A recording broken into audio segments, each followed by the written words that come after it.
Hakikat rukun Islam yang ketiga, hakikat puasa Khawasul Khawas, tingkatan puasa para pencinta Tuhan.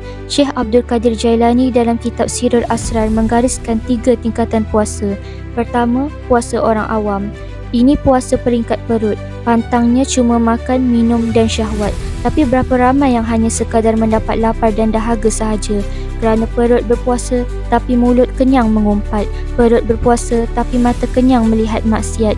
Inilah puasa yang sah pada syariat tapi kosong pada hakikat. Yang kedua, puasa khawas, bukan setakat perut yang lapar tapi seluruh jasad dipuasakan, mata, telinga dan lidah dipasung daripada selain Allah. Inilah puasa yang mula membersihkan jalan untuk cahaya masuk ke batin. Kemuncaknya adalah puasa Khawasul Khawas. Imam Al-Ghazali sebut dalam Ihya Ulumuddin, ini adalah puasa hati dari segala lintasan selain Allah. Maksudnya apa? Di peringkat ini, jika hati kau berpaling daripada mengingati Allah atau dunia, itu menghijab pandangan batinmu daripada menyaksikan Sang Pencipta, maka batal puasanya.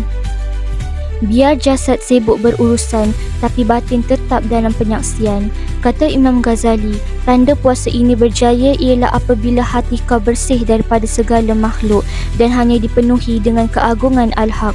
Inilah puasa yang membawa kepada fana, iaitu lenyapnya pandangan terhadap diri sendiri dan yang tinggal hanyalah penyaksian kepadanya.